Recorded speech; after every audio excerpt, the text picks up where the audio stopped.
درگذشت سناتور جوزف لیبرمن، کاندیدای پیشین معاون ریاست جمهوری آمریکا، حامی دیرین مجاهدین و شورای ملی مقاومت ایران.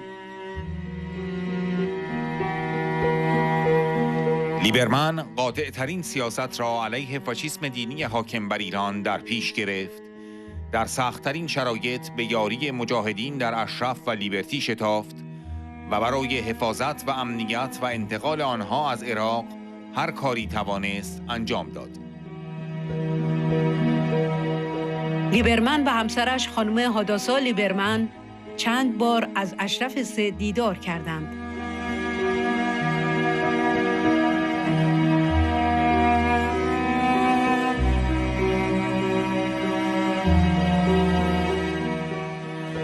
لیبرمن در گردهمایی سالانه مقاومت در تیر ماه 1402 در پاریس گفت: در ایران آلترناتیوی آماده است که توان و صلاحیت تغییر دموکراتیک در ایران را دارد.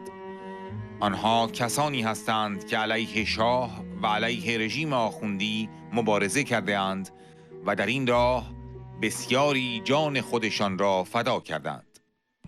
The NCRI-MEK has earned the right through the leadership of Masoud Rajavi to Maryam Rajavi, decades of fighting against the Shah, against the Ayatollahs, to lead the transition to freedom. سازمان مجاهدین و شورای ملی مقاومت ایران ساختار و برنامه آماده دارند. هیچ گروه دیگری برنامه‌ای به این کاملی ارائه نکرده است. نقش خانم رجوی برای زنان ایران بی‌نظیر است. We have talked a lot today, as we should, always about the 10-point plan of Mr. Rajavi. It's a great plan, a plan for freedom, equality, opportunity for the people of Iran. It's one that every civilized democratic nation in the world should enthusiastically support. Mrs. Maryam Rajavi is a great leader.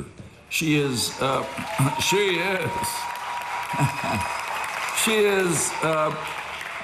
principled, persistent. She has a clear vision of the future. She is an extraordinary planner, as I've said, and leader of a movement. She's inspiring. هیچ تهدیدی خطرناکتر از رژیم ایران نیست. ما یک گروه 2 حزبی هستیم. ما تا زمانی که یک دولت دموکراتیک در ایران حاکم شود، در این مبارزه عقب نمی نشینیم. خانم مریم رجوی فقدان سناتور لیبرمن را به همسرش خانم حادثا لیبرمن و خانواده و دوستان او و مردم آمریکا تسلیت گفت. خانم رجوی با قدردانی از حمایت‌های بی‌دریغ، مستمر و ارزشمند لیبرمن فقید، من و اعضای مقاومت به ویژه مجاهدین در اشرف 3 در غم حادثای عزیز شریک هستیم.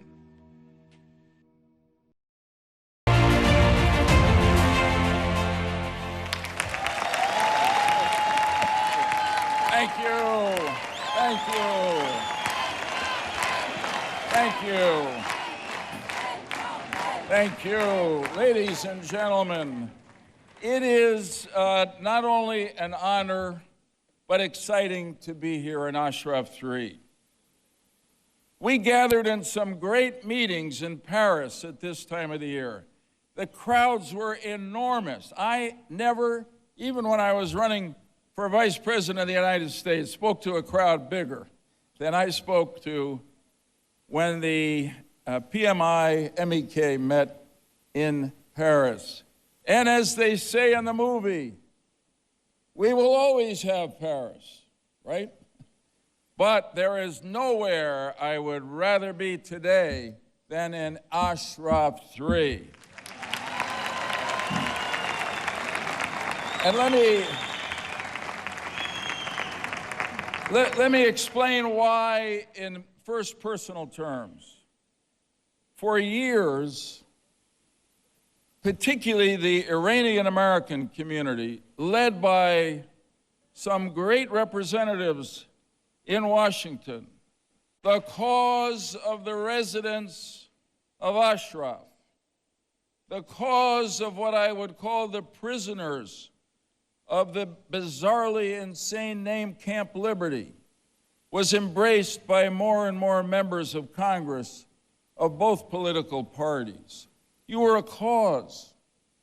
We were irritated and anxious when your freedom was repressed, when you were let down, when you were treated unfairly, including by the United States of America. We were hurt and heartbroken and angry when you were terrorized and murdered in Camp Liberty by Iranian forces. But you were a cause to us. This weekend, we have met you. You are real people. We have heard your stories. You have deepened our commitment to stand with you every step of the way, from the hell that you lived in Camp Liberty to the heaven that will be life in liberated Iran.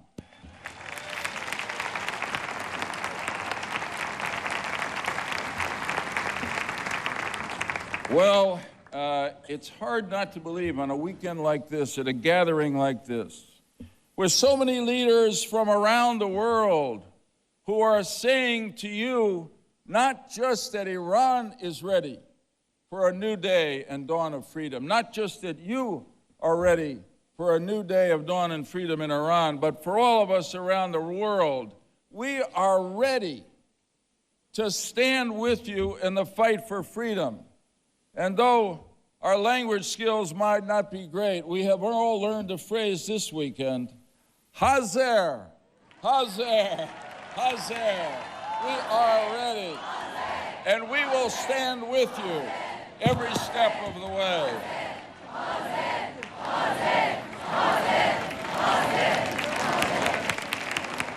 Hazer, Hazer. Now, why do I say a new day is dawning? It's not there yet, but we're getting close to a new day of freedom in Iran. It's because of a confluence of forces that have come together. And the first is represented by the liberation of Ashrafis and the miraculous building of this community here in Albania. Now, this great movement, you suffered, you refused to yield, you refused to give in, but right alongside you was the NCRI and the MEK led by Mrs. Mariam Rajavi. They would not leave you behind. It might have been easy, but in standing with you and fighting for your freedom, they told the rest of the world a lot about themselves. And you told us a lot about this movement. And now that you are here, the NCRI and the MEK can focus with full attention and energy on the ground, on the battlefield for freedom in Iran. Resistance groups are growing every day as the regime is weakening every day. There was a while after the Iran nuclear agreement was signed in 2015, in spite of the fight that many of us made against it, because it was a bad agreement for the Iranian people, for the United States, for the world, for all the reasons that have been said. I thought that a new day could only dawn from the ground up in Iran. And of course that's necessary, but now something new and different has happened. And what I'm about to say, I'm saying as a Democrat. And I'm saying it's somebody who didn't vote for Donald Trump in 2016. And it's why I hope you believe I'm saying it with all the more sincerity. President Trump has been heroic and historic in taking the actions he has to break the Iran nuclear agreement, to impose sanctions on the Iranian government, We have gone from the specious, the baseless charges of terrorism against the MEK, NCRA, now to where they truly belong. Today, it's the IRCG that is clearly known and designated as a terrorist organization, and that's what it is. So now we have a coming together of forces for freedom. People angry, upset, deprived of their freedom, deprived of their opportunity, sick of this radical religious dictatorship that has seized a great nation and holds it captive. They're yearning to be free. Now we have resistance organizations like the gathered together in the NCRI, building networks throughout the country. And now we have the United States of America. And hopefully, as Rudy said so eloquently and passionately, our allies in Europe and throughout the free world standing against this regime in Tehran and for the people of Iran. Yes, my friends, the day of freedom in Iran will soon be dawning if we stick together and make it happen. And we can, and we will. Now, there'll be people, particularly at this moment of opportunity, who will argue for accommodation with the regime in Iran because they will say it's impossible to overthrow a regime like this. They will argue for appeasement. And we know where that got Chamberlain with Hitler in Europe during the 1930s. It got us World War II and millions of deaths in that war.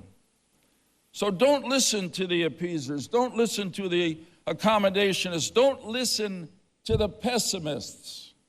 There were pessimists who said to a hardy band of brothers and sisters in colonial revolutionary America who had the audacity to want to declare their freedom from the United Kingdom, well, then Britain, the king, the monarch, one of the greatest empires in the world.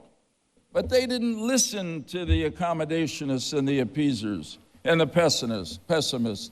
They band together and they won their freedom, just as you will win your freedom as we band together with you in that historic cause. History is on your side.